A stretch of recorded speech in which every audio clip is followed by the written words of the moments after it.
తెలంగాణ రాష్ట్రంలో సురాపానకంగా భావించేటువంటి గౌడ సోదరులు తమ గొప్ప తెలివితో చెట్టుపై నుంచి తీసి ప్రతి ఒక్కరిని సంతోషంగా ఆరోగ్యంగా ఉంచడానికి నిత్యం సాయంత్రం పొద్దున వాళ్లకు ఉల్లాసాన్ని ఇవ్వడానికి ఆరోగ్యాన్ని ఇవ్వడానికి ప్రతిరోజు ప్రజల శ్రేయస్సు కోసం చెట్టు మీద నుంచి తీసేటువంటి కళ్ళు తెల్ల కళ్ళు అని తెలంగాణలో తాగని వాళ్ళు అంటూ ఉంటే వాళ్ళు తెలంగాణలో పుట్టిన వాళ్ళే కారు అని చెప్పుకునే విధంగా తెల్ల కళ్ళును భావిస్తూ ఉంటారు. ఇక్కడ ఉన్నటువంటి ప్రజానికం అంతా కూడా 90% మంథని నుంచి సింగారం అంటే పవిత్ర దేవాలయం మేడారం సమ్మక్క సారలక్క అతి సమీపంలో ఉన్నటువంటి సింగారం గ్రామానికి ఉదయాన్నే కులవృత్తిని ప్రోత్సహించడానికి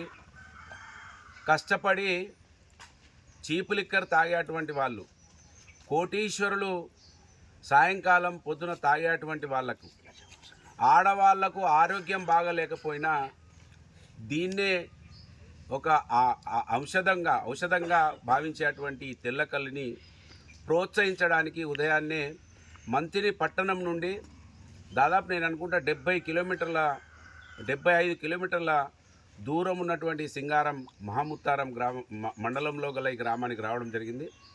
ఇక్కడ తాడి చెట్ల మధ్యలో ఉన్నటువంటి ఈ మంచి వాతావరణంలో వాళ్ళ బీఆర్ఎస్ పార్టీ శ్రేణులం అందరం కూడా దీన్ని సేవించి సురాపానకంగా భావించేటువంటి తెల్లకల్లును ఈ సమాజం వాడాలని, మందులతో తయారు కాబట్టటువంటి ఏదైతే ఇంగ్లీష్ మందు ఉన్నదో అంటే బ్రాందీ, విస్కీ, బీరు లాంటి పదార్థాలు అవి ఆరోగ్యాన్ని చెడగొడతాయి అనే విషయాన్ని ఈ సమాజానికి తెలపడానికి కోసం ఇవాళ సింగారం గ్రామం మా గౌడ అన్నల ప్రోత్సహించడానికి ఇక్కడికి రావడం జరిగింది.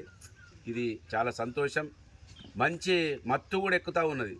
తాగేటప్పుడు తీయగా కనిపిస్తుంది, తర్వాత మత్తుగా ఏర్పడుతుంది. ఇది అంటే నీకు ఆరోగ్యాన్ని ఇస్తూ నిన్ను మంచి నిద్రలోకి తీసుకెళ్లేటువంటి ఈ తెల్లకల్లు దీన్ని అందరూ కూడా వాడాలని, ఈ మధ్యలో శాస్త్రవేత్తలు కూడా ఇది క్యాన్సర్ కోసం కూడా పనిచేస్తుందని చెప్పడం జరిగింది.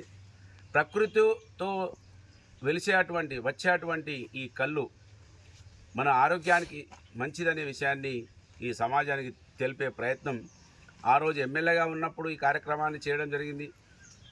ఇవాళ కూడా ఈ ప్రాంత ప్రజలు ఏ రంగంలో అయితే బాగుంటారో, వాళ్ళ ఆకలి ఏ విధంగానైతే తీరుతుందో, ఈ మట్టిలో పుట్టిన బిడ్డగా వాటిని ప్రోత్సహించడానికి మంతిని నుంచి దాదాపు 75 కిలోమీటర్ల దూరం వచ్చి సందేశం ఇవ్వడానికి రావడం జరిగింది. దీనికి ఇక్కడ ఎక్కువ శాతం గౌడన్నలు ఉంటారు.